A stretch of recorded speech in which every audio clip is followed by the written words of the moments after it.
Mi esperanza está en el reino de los cielos. Entonces, independientemente de lo que pase aquí, hermanos, sabemos que eso está escrito.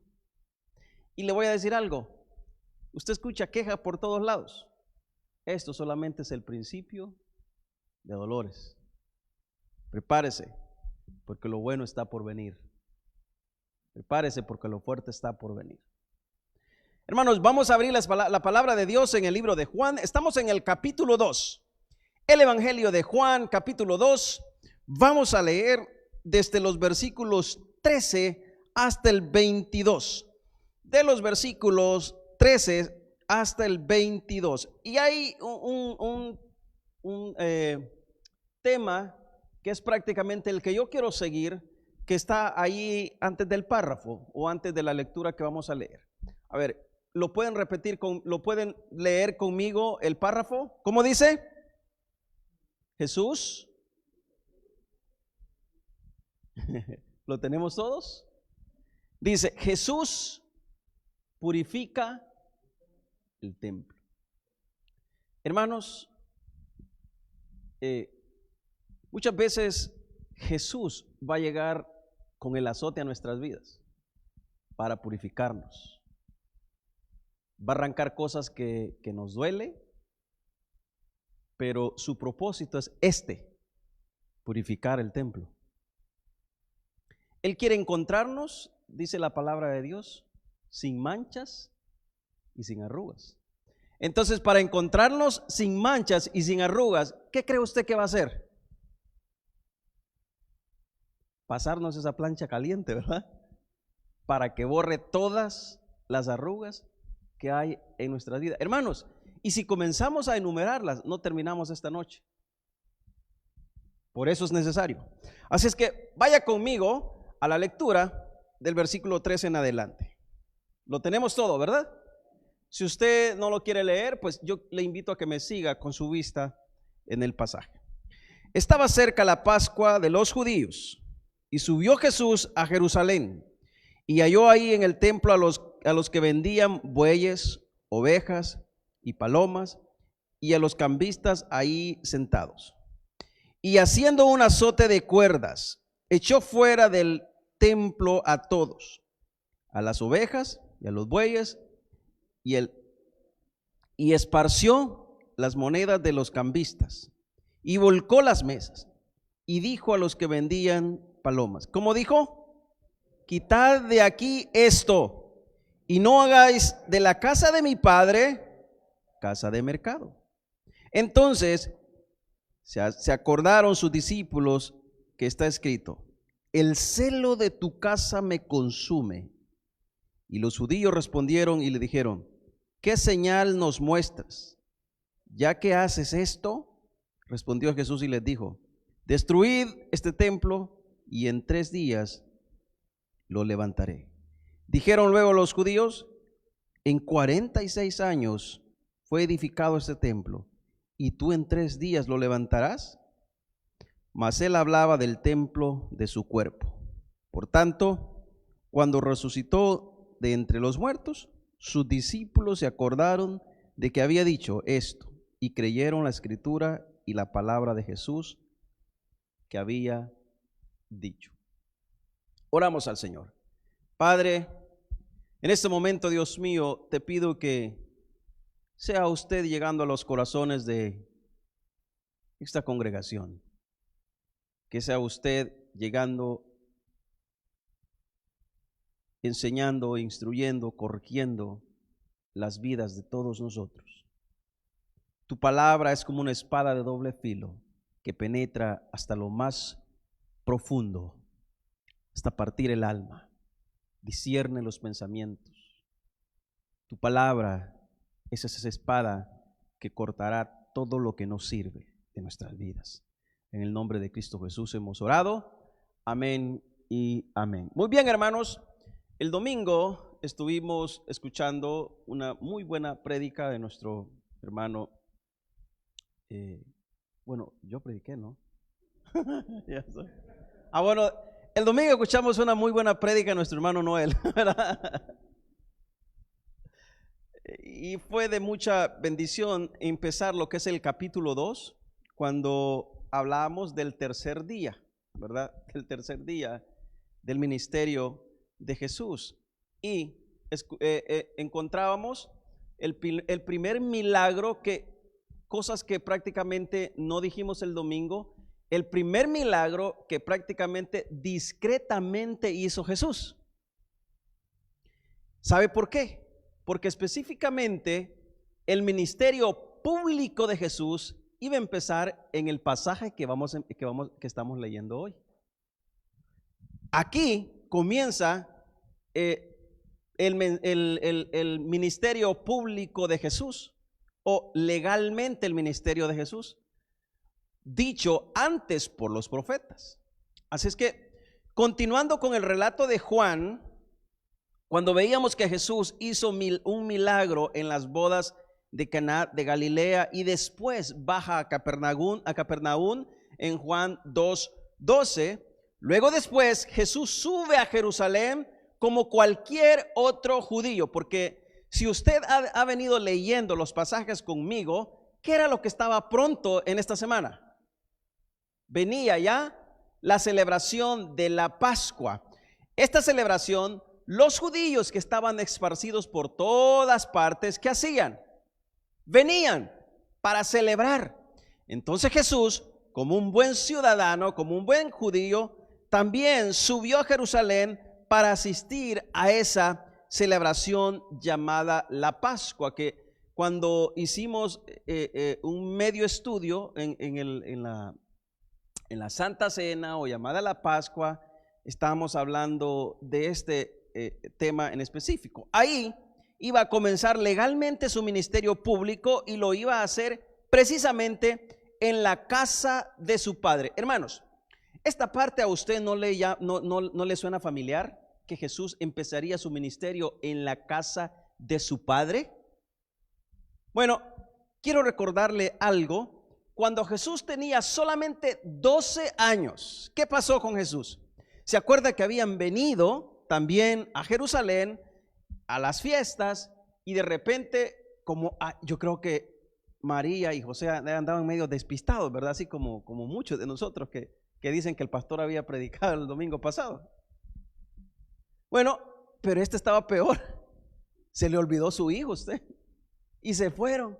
Y no solamente había pasado una hora, no, había pasado muchos, ya 2 o 3 días, y de repente se dan cuenta y no iba Jesús con ellos. Bueno, estos regresan. Jesús tenía solamente 12 años. 12 años. En Lucas 2:49.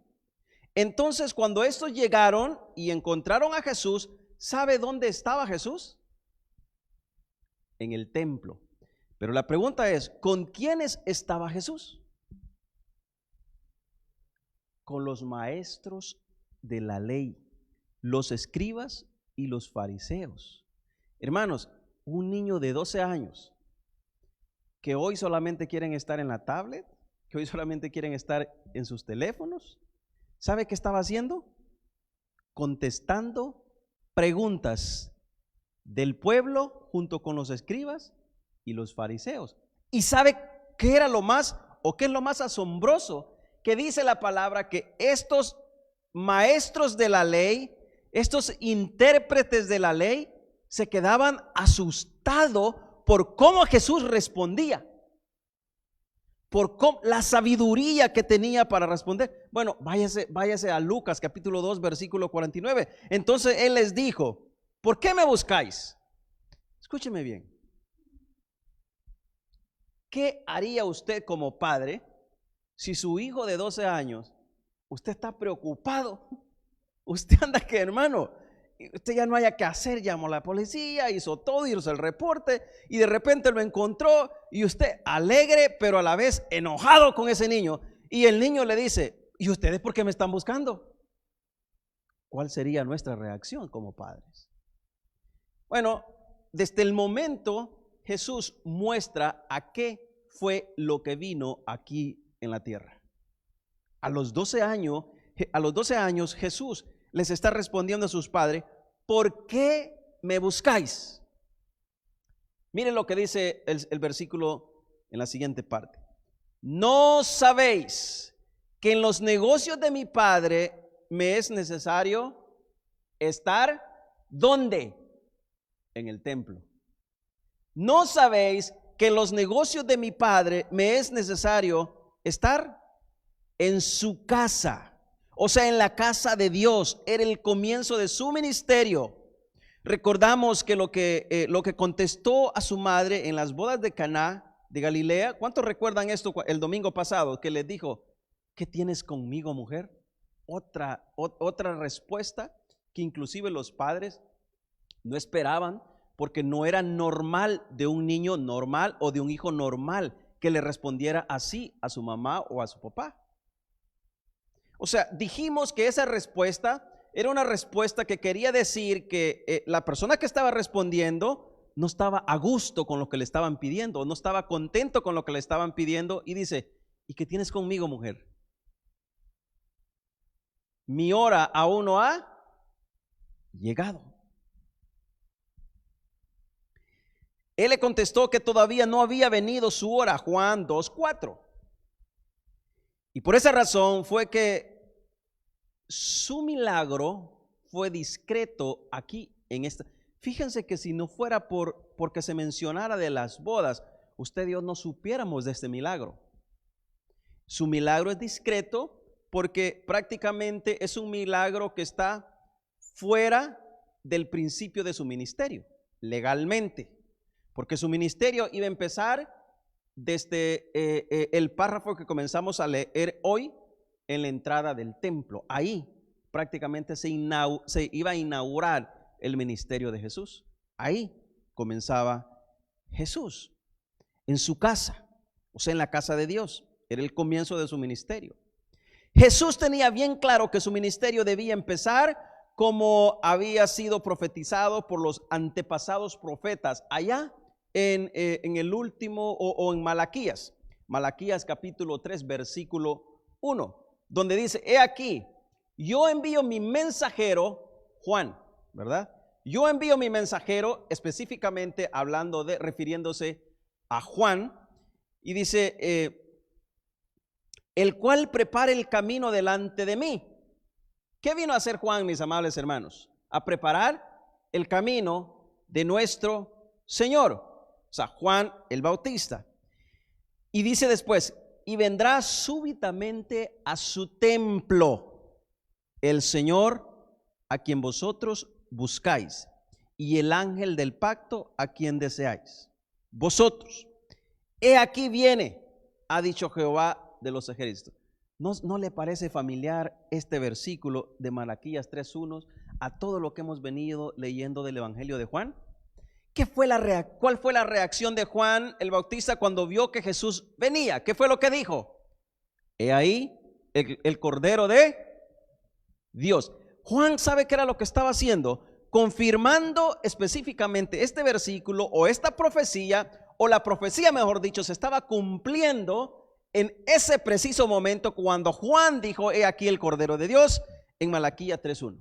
Cumplimiento, un cumplimiento profético que Juan lo está poniendo para que la gente lo escuche. He aquí, yo envío mi mensajero, el cual prepara el camino delante de mí, Juan el Bautista, y vendrá súbitamente. Hace un stop ahí de Juan el Bautista y luego habla de Jesús y dice: y vendrá súbitamente a su templo el Señor a quien vosotros buscáis. Le dice a María, su madre: mujer, mi hora no ha llegado, ¿verdad? Espérate. De repente dice la palabra de Dios que subió a Jerusalén. Súbitamente sube a Jerusalén para comenzar legalmente lo que el Padre le había mandado. También Juan ha usado la misma expresión al referirse a Jesús: he aquí el Cordero de Dios. Y por otro lado, el mismo profeta dice en el capítulo de Malaquías 3, 2 y 3, dice así: ¿y quién podrá soportar el tiempo de su venida? Escuche bien. ¿Qué es el pasaje que estamos leyendo nosotros? El pasaje que nosotros estamos leyendo es acerca de la purificación o la limpia que Jesús hace en la entrada del templo, ¿verdad? Mire lo que dice Malaquías: ¿y quién podrá soportar el tiempo de su venida? ¿O quién podrá estar en pie cuando Él se manifieste al inicio de su ministerio? Porque Él es como fuego purificador y como jabón de lavadores, y se sentará para afinar y limpiar la plata, porque limpiará a los hijos de Leví, los afinará como a oro y como a plata, y traerán a Jehová ofrendas en justicia. Esta es la profecía que dijeron los profetas que Dios utilizó, que específicamente se está cumpliendo en la entrada de Jesús al templo, en la purificación de Malaquías 3, 2 y 3. Esta es la venida de Jesús a Jerusalén y directamente al templo. Yo quiero detenerme un momento aquí. ¿Por qué? Porque hasta aquí podríamos pasar superficialmente el pasaje o el tema que estamos tratando, y no está mal. No está mal simplemente pasar superficialmente y decir: bueno, mis amables hermanos, Jesús vino al templo, lo purificó, y luego venir y hacer la aplicación a nuestras vidas y decir: hermanos, Dios va a purificar nuestro templo. No está mal hacerlo, pero quiero detenerme y detallar un poco más el pasaje bíblico, porque es lo que normalmente hacen muchos, ¿verdad? Pasan por alto lo que realmente donde deberíamos detenernos. Pero ¿qué tal si ponemos un poco más de atención al relato que estamos leyendo? Y yo quiero hacer una aclaración aquí, porque Mateo capítulo 21 versículo 12 al 13 y Marcos capítulo 11 versículo 15 al 17, terminando con Lucas 19 y 45, también hablan de una purificación del templo. Pero ojo a este detalle: Mateo, Marcos y Lucas lo presentan en la última semana, escúcheme bien, lo presentan en la última semana del ministerio de Jesús. ¿Por qué es importante este detalle? Porque entonces podemos decir: bueno, ¿Juan se está contradiciendo? No, no se está contradiciendo. Juan lo ubica en la primera semana del ministerio de Jesús, y Mateo, Marcos y Lucas ubican una entrada de purificación de Jesús al templo en la última semana. Primero, si leemos bien Mateo 21, completamente el capítulo, nos damos cuenta que Mateo nos está hablando de la última semana del ministerio de Jesús, porque lo dice horas después de la entrada triunfal de Jesús. ¿Se acuerdan? Si usted lee todo el capítulo y comienza a leer desde el versículo número 1, usted va a encontrar la entrada triunfal, y luego después habla de la purificación del templo. Luego después habla de la purificación del templo. Mateo tiene un paralelismo muy similar con el de Marcos. Marcos tiene un paralelismo muy similar al de Lucas. También, si leemos Marcos, veremos que Marcos lleva la misma secuencia en cuanto al tiempo de Mateo. Y si vamos a Lucas, o mejor dicho, todo el capítulo de Lucas 19, veremos que Mateo, Marcos y Lucas cronológicamente coinciden con la última semana del ministerio de Jesús. Entonces, el pasaje que estamos leyendo es un poco delicado en este aspecto, y para querer puntualizar los hechos con tiempo, hay muchos teólogos que han argumentado que Jesús hizo dos purificaciones. Y lo curioso del caso es que Mateo, Marcos y Lucas no hablan de dos purificaciones, hablan de una purificación solamente, y es la que ponen al final del ministerio de Jesús. Juan, por el otro lado, habla de una purificación y la ponen en la primera semana del ministerio de Jesús. Bueno, tenemos la de Juan en la primera semana y tenemos la de Mateo, Marcos y Lucas en la última semana. Entonces, ¿cuál de estas es la que está realizando Jesús en Juan?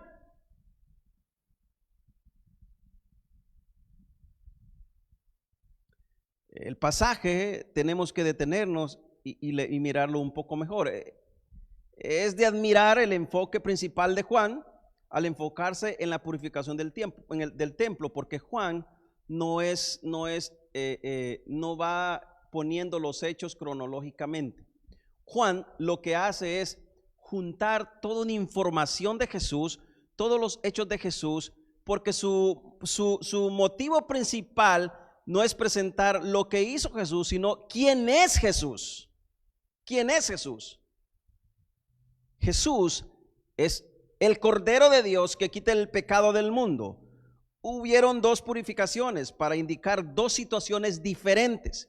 Y en la primera Jesús dijo que el templo era la casa de su Padre, que es la que narra Juan. Póngame mucha atención a esto. Si usted quiere puede subrayarlo. Si usted quiere puede subrayarlo. En la primera Jesús dijo que el templo era la casa de su Padre. Esto surge al principio del ministerio de Jesús, la primera semana, o sea, la primera semana de su ministerio. Es curioso que ningún evangelio hace énfasis en los dos hechos de Jesús, solamente en uno. Solo se enfocan en uno solo. Mateo, Marcos y Lucas hacen énfasis en uno solo y de forma muy similar concuerdan con la última semana del ministerio de nuestro Señor Jesús. Y decimos que es la última semana del ministerio de Jesús porque lo hace, como dije antes, presto después de la entrada triunfal hacia Jerusalén. La última semana porque lo hace específicamente en ese momento. Esta sería la segunda purificación del templo que Jesús hace. La primera nos la registra Juan y la segunda Jesús dijo, casa de oración, que quiere decir a la misma vez templo, la segunda vez. ¿Qué quiere decir templo? Hermanos, estos son hechos históricos de Jesús. Yo debo decir que el evangelio de Juan no es cronológico en el ministerio de Jesús. Su propósito principal es convencernos de que Jesús es el Hijo de Dios. Escúcheme bien, el motivo principal de Juan es que nosotros quedemos convencidos que Jesús, el que estaba llegando, era el Hijo del Dios viviente. Y que la gente entendiera que no simplemente era un profeta como muchos creían, o simplemente era un hombre bueno como muchos creían, que no era simplemente un hombre bueno, era el Hijo del Dios viviente. Ese es el propósito de Juan. Su propósito principal es convencernos de que Jesús es el Hijo del Dios. Por esa razón es que Juan solamente describe 7 milagros en todo el evangelio, 7 discursos en todo el evangelio y 7 declaraciones, el yo soy en todo el evangelio. Y por esta también razón Juan centrándose principalmente solo en 21 días del ministerio de Jesús y 10 capítulos completamente abarcan solamente la última semana del ministerio de Jesús, prácticamente un tercio del evangelio. Y por esa razón también miramos que capítulos o un párrafo completo o muchos versículos abarcan un solo día de descripción de Juan acerca de Jesús. Por esa razón es que miramos también que termina un párrafo y dice el siguiente día, pero en realidad está hablando del mismo día, porque él lo que está haciendo es compactando una información para mostrar quién es Jesús, y a Juan no le importa ponerlo así ordenadamente lo que Jesús hizo. Él lo que quiere es convencerles que de quien él está hablando es el Hijo del Dios viviente. Bueno, esta es una explicación por cual también se cree que esta vez es la primera vez que Jesús entra al templo y que la segunda vez es la que hablan también los otros evangelios.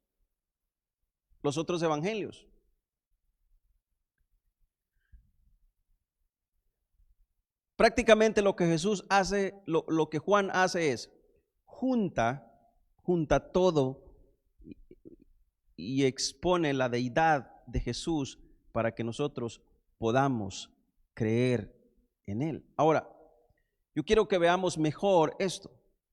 Esta es una actividad la cual Dios manda desde el Éxodo, acerca de la fiesta que está a punto de celebrarse cuando Jesús entra al templo.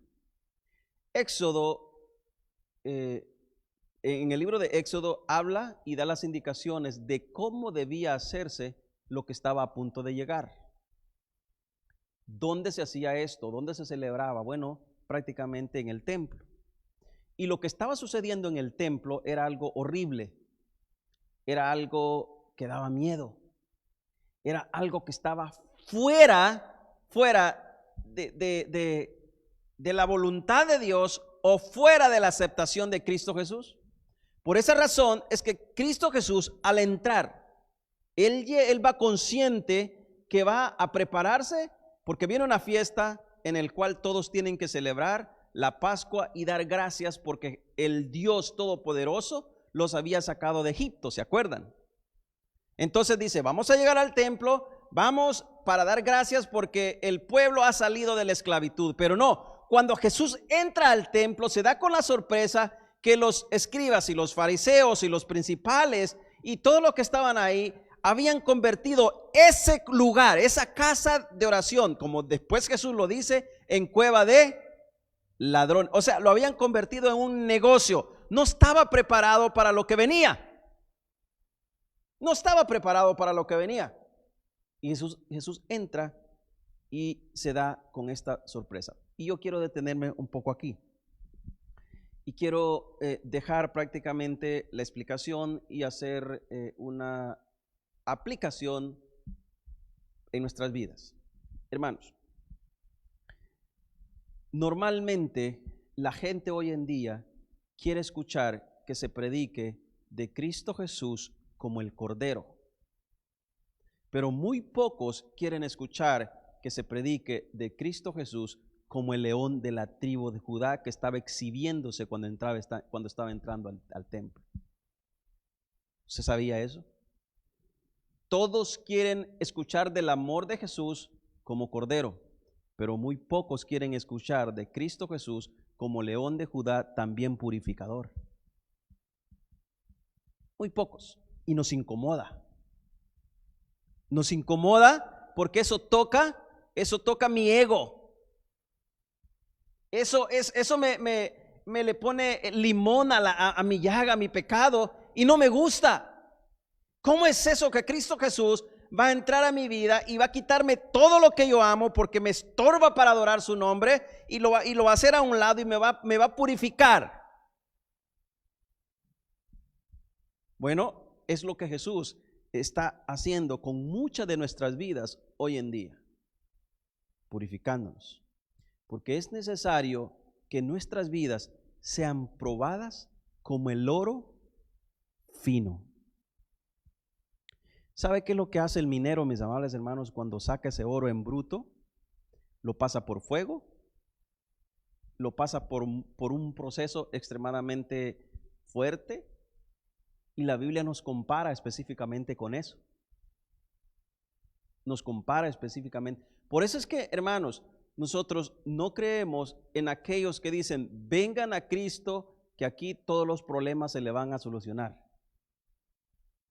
Que nos venden un evangelio de prosperidad, nos venden un evangelio de tranquilidad, nos venden un evangelio donde nada nos va a pasar. Bueno, es todo lo contrario de eso. Si Cristo Jesús nos llamó, si Cristo Jesús nos está atrayendo, nos va a purificar todo el camino para que cuando lleguemos a su presencia, lleguemos hechos, formados a la imagen y semejanza de su Hijo. De su Hijo. Ahora, si nosotros nos detenemos y miramos más con exactitud el pasaje bíblico y lo aplicamos a nuestras vidas, nos vamos a sentir como que lo que Jesús hizo fue duro.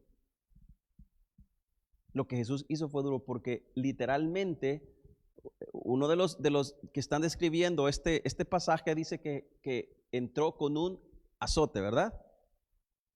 entró con un azote y que comenzó a golpear, a azotar, a darles vuelta a las mesas. Ahí estaban los cambistas, los que cambiaban el dinero, ¿verdad? Porque habían de muchas naciones. También estaban los que vendían los animales. Ahí estaban los bueyes, las ovejas y estaban las palomas. Los bueyes los compraban aquellas familias que tenían mucho dinero. Ahora, los que no tenían, compraban palomitas, los que tenían poquito. Bueno, ellos habían hecho esto como un negocio. Un negocio. Había gente que venía de muy lejos de ese lugar y obviamente que muchos de ellos no iban a venir cargando el animal desde donde venían, caminando todos los días. Entonces, estos venían y compraban ahí. Pero esto lo habían tomado por otro lado, esto lo habían tomado como un negocio. Ahora yo quiero que veamos mejor esto.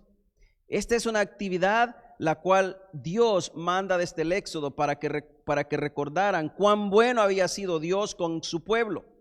En la Pascua recordarían la misericordia de Dios para con sus vidas. La misericordia de Dios para con sus vidas. Y el lugar donde se celebraría estaba en mal uso. Estaba en mal uso. Y debido a esto, uno de los teólogos dijo que la gente de hoy piensa que los predicadores no deben batallar el pecado. Ellos no les gusta lo que Jesús hizo con este azote en el versículo 15. Más bien les gusta hablar acerca de lo que Jesús hizo como cordero. Este es el lado radical de Jesús y a muchos no les gusta. Ellos quieren solamente al Jesús cordero y no aceptan al Jesús león. La palabra de Dios dice que Jesús es un león rugiente, ¿verdad? Es un león de la tribu de Judá. Hermanos, ¿alguna vez usted ha ido a algún zoológico y se ha acercado a estos animales? ¿No es cierto que con solo mirarle su semblante da así como, ¿verdad? Como uno dice, híjole, no quiero estar ahí adentro porque este me come. Pero cuando usted se acerca a un cordero, ¿cuál es la cualidad del cordero? ¿Cuál es la cualidad de una oveja? ¿Cuál es la cualidad? Es mansa, ¿verdad? Usted le hace que le va a pegar y sale corriendo. Hágale lo mismo a un león. Hágaselo. Bueno, esta es la parte que le gustan a muchos, hablar acerca del cordero. Y yo no estoy diciendo que está mal. El punto es que no aceptan el otro lado de Jesús. No aceptan el otro lado de Jesús, que Jesús también, dice la palabra de Dios, que su celo lo había consumido, su celo lo había hecho actuar de esa manera. Se olvidan que Jesús, león, no anda con rodeos, es un león salvaje, es grosero, no anda con tiento de un carismático, es un león rugiente cuando de actuar y de limpiar su templo se trata. Y cuando su celo lo mueve a actuar, él no es doméstico como un cordero. Siempre es soberano sobre la iglesia y no estará sujeto a ella ni manipulado por ella. ¿Sabía usted eso? Él es soberano. Él es tan soberano que no está sujeto a la iglesia ni manipulado por ella.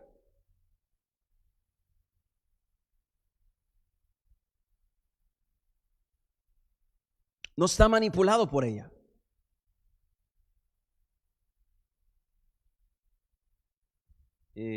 Jesús es el cordero que quita el pecado del mundo, pero también es ese león purificador. Porque no importa que tanto sepas, no importa que tanto conozcas, si siempre buscas recoger aquello que te beneficia, tarde o temprano vas a ver a un Jesús convertido en un león, corrigiéndote. Y no te va a gustar. pero te va a traer, pero te va a corregir. ¿Por qué entramos ahora prácticamente al tema? ¿Por qué Jesús comenzó su ministerio como león rugiente, como león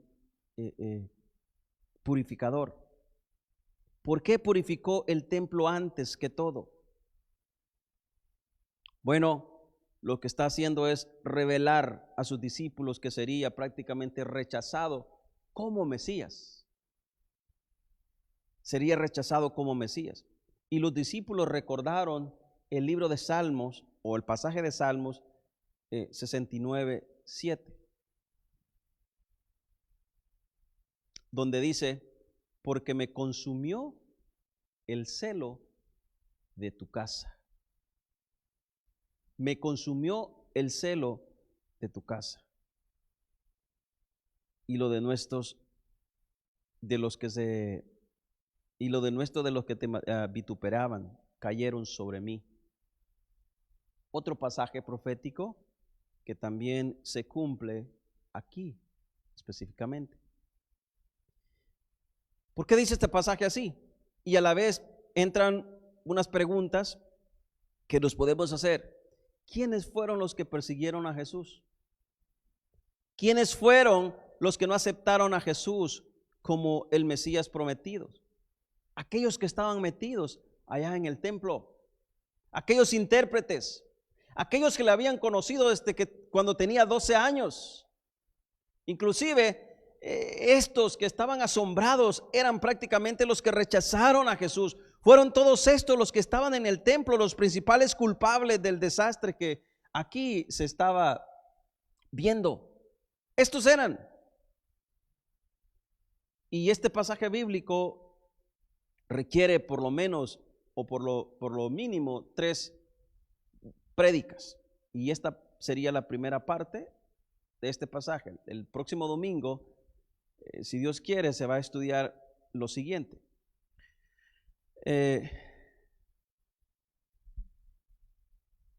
Cuando Jesús hace esto, todos se quedan asustados.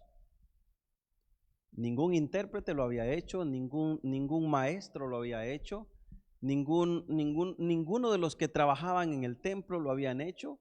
No, y de repente Jesús aparece y aparece con una actitud, pues para ellos, inaceptable.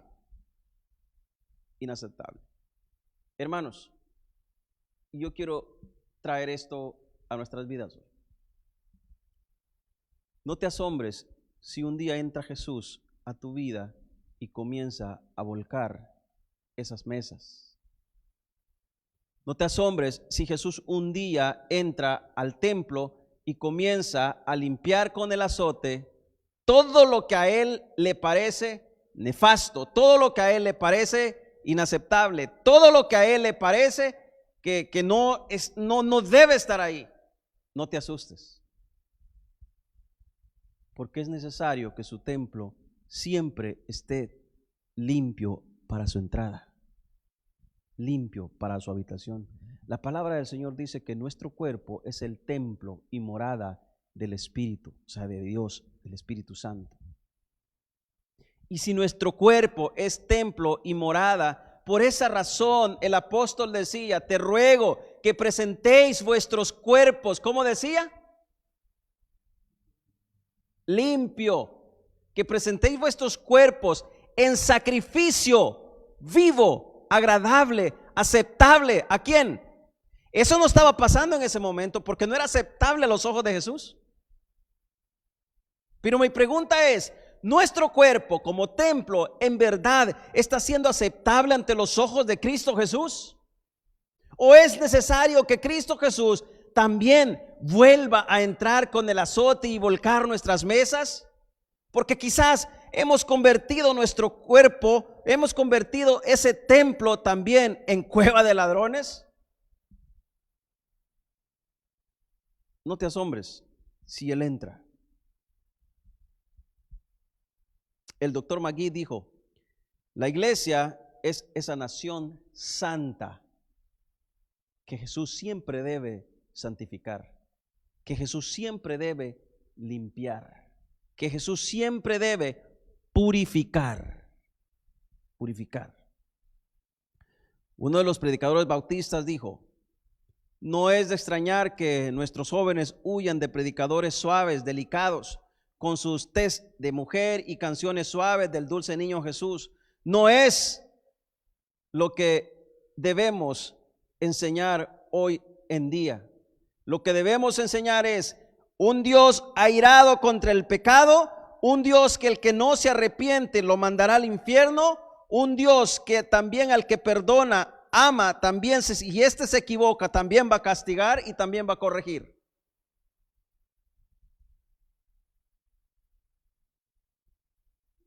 No es lo que enseña Joel Osteen.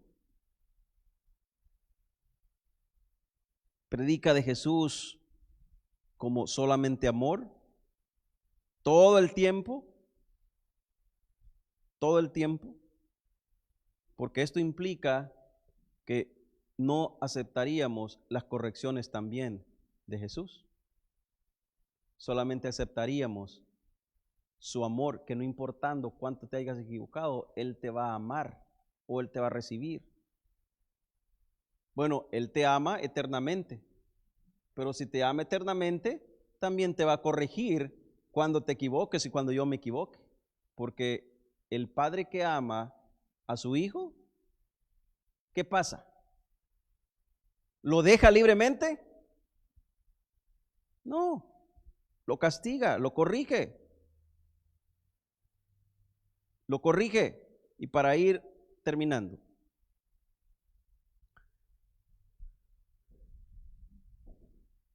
unas declaraciones prácticamente no aceptables, ¿verdad? Los que predican de un Cristo solamente de amor.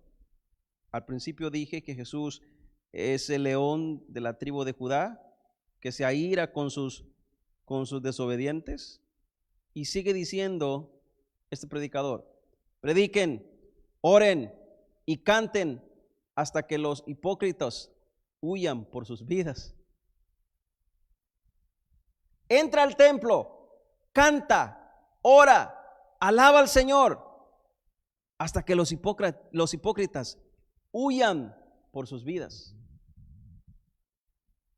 Esa es la primera aplicación de la purificación de Jesús en el templo. La segunda aplicación podría ser: ¿por qué dos purificaciones? Bueno, una razón es porque es muy probable que la primera no limpió a todos los hipócritas. Tenían que haber dos para limpiar de una vez a todos, dijo el doctor McGee. Otra aplicación puede ser: tú dices que amas al Señor por lo que Él ha hecho por tu vida y le sigues. Pero en la primera oportunidad que te aparece, te vas porque económicamente te va a ir muy bien. Él ha hecho una purificación en tu vida. Bueno, te diré algo: si es así, necesitas una segunda purificación en tu vida. Y esto, no me malinterprete, que esto no tiene nada que ver con la salvación de nuestras vidas. Él nos ha salvado. Él nos ha salvado y su salvación es un regalo maravilloso, perfecto, el cual no nos quitará. Pero en ese proceso, Dios tiene que purificar nuestro templo. Dios tiene que purificar nuestras vidas a diario. No solamente 2 veces, todos los días. Todos los días. A ver, hoy que se levantó usted, si usted comienza a hacer memoria hasta este momento, ¿cuánto ha glorificado sus acciones a Jesús? ¿Cuánto han exaltado sus acciones a Cristo nuestro Señor? ¿Cuántos pensamientos estuvieron a la altura del templo en el cual Jesús quiere habitar? ¿Cuántas acciones estuvieron a la altura del templo en la que Jesús quiere entrar y glorificarse en nuestras vidas? Y usted puede decir, pues es que esta es, bueno, Él te va a purificar, Él te va a limpiar. ¿Cómo lo va a hacer? A través de su palabra. A través de su palabra. Te va a limpiar, porque la palabra de Dios dice que es útil. ¿Para qué? Para instruir, para corregir, para guiar. ¿Y para qué más? Su palabra nos va a corregir, su palabra nos va a limpiar, su palabra nos va a preparar, su palabra nos llevará a la altura del hombre perfecto llamado Hijo de Dios. Su palabra nos enseñará, su palabra es el mapa, su palabra es el pan que nos alimenta todos los días. Su palabra es como una tijera de doble filo que cortará todo lo que no sirve en nuestras vidas. Y lo hará, tarde o temprano. Tarde o temprano lo va a hacer. No nos sorprendamos. Dije, tú puedes decir que amas al Señor con todo su corazón por lo que Él ha hecho, pero de repente te descuidas. Tarde o temprano Él llegará, así como aquel pastor de las 99 ovejas, ¿se acuerdan? ¿Qué pasó con este? De repente de las 100 ovejas, de repente ve solo 90, le faltaba una. Dejó aquellas y se fue a buscar la que se le había perdido. ¿Y qué pasó con esta? La limpió, la trajo nuevamente a su redil. Hermanos, no esperes que el pastor llegue y te quiebre la pata para volverte a traer. No esperes ese momento, porque no va a ser muy agradable. ¿Por qué no mejor vivimos una vida, por qué no mejor le pedimos al Señor que nos ayude a vivir una vida íntegra, una vida recta, una vida piadosa, una vida en la cual Jesús pueda decir, en este templo es donde debo estar? Usted puede decir, pero ¿cómo así? Bueno, la Biblia dice que nuestro cuerpo es el templo y morada del Espíritu Santo, y nuestras acciones muchas veces entristecen al Espíritu Santo. ¿Sabía usted eso? No entristezcáis al Espíritu, ¿verdad? Y para ir terminando, necesitas una segunda purificación para que al final entiendas mejor a Jesús y lo ames con toda tu alma, con toda tu mente y con todas tus fuerzas. Con toda tu alma, con toda tu mente y con todas tus fuerzas, porque has entendido que lejos de Él nada puedes hacer. Has entendido que lejos de Él nada puedes hacer. Con toda tu fuerza, con toda tu mente. Necesitamos muchas veces esa segunda purificación en nuestras vidas, en nuestro diario caminar. Lutero dijo esto: el celo es su amor airado. Qué bonito, ¿verdad? Su celo es su amor airado. El celo es su amor airado o un celo amoroso. Un celo amoroso.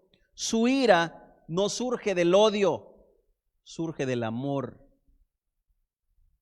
Su ira no surge del odio, surge del amor.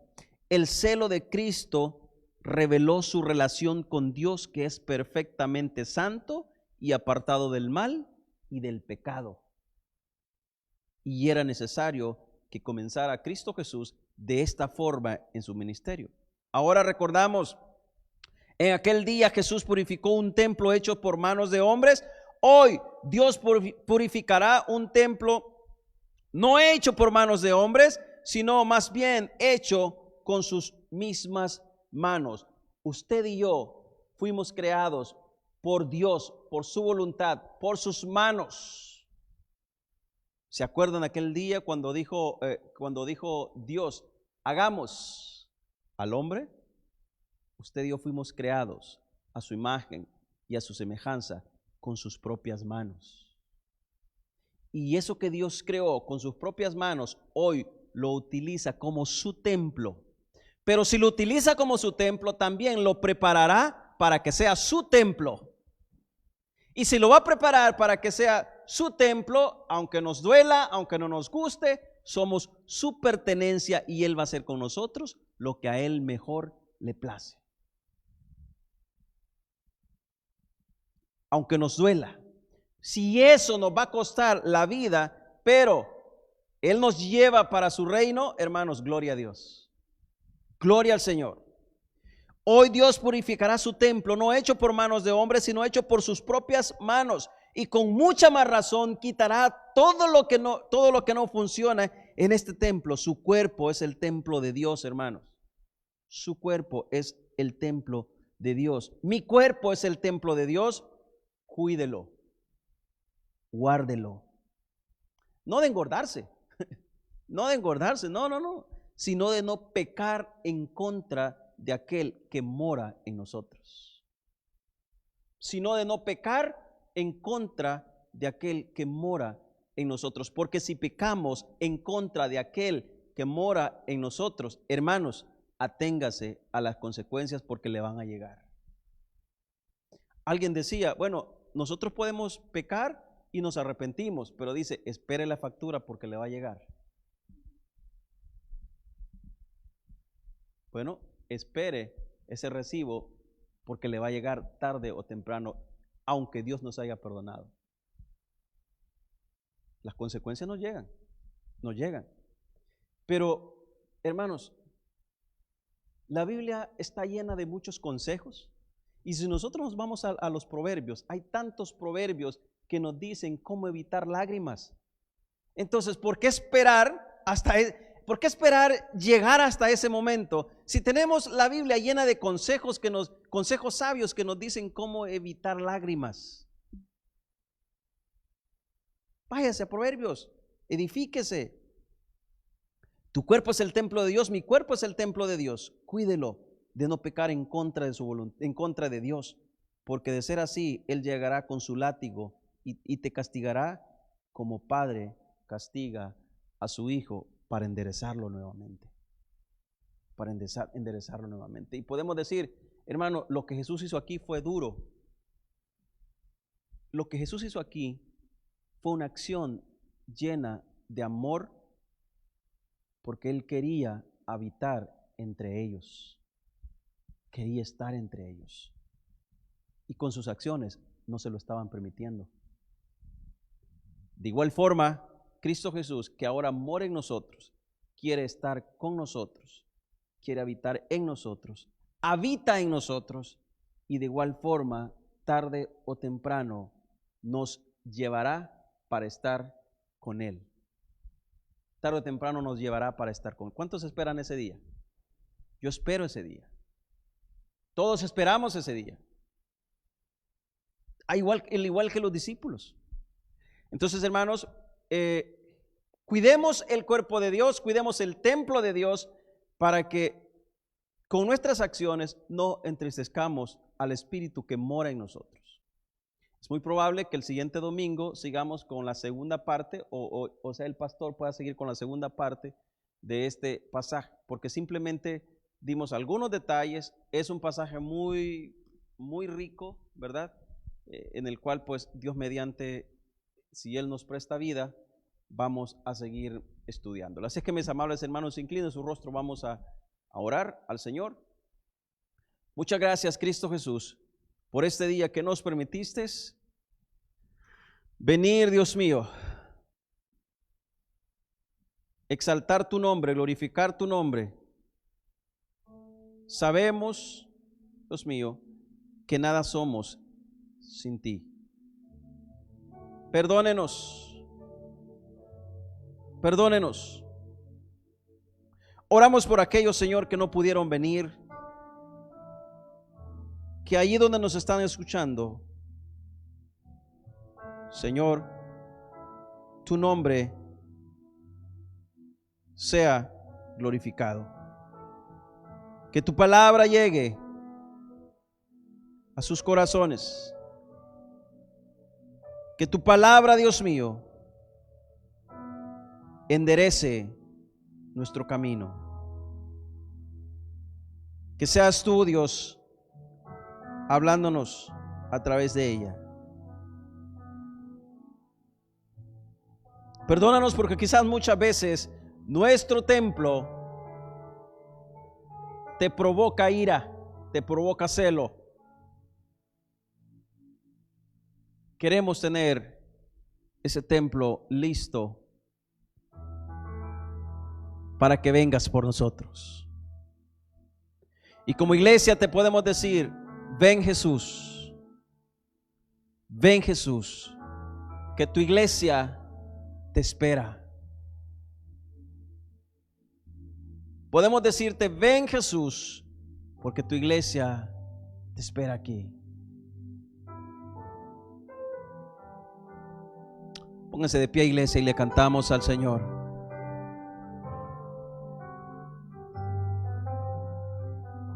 Pronto vendrá. ¿Puede cantar con nosotros? Pronto vendrá y todo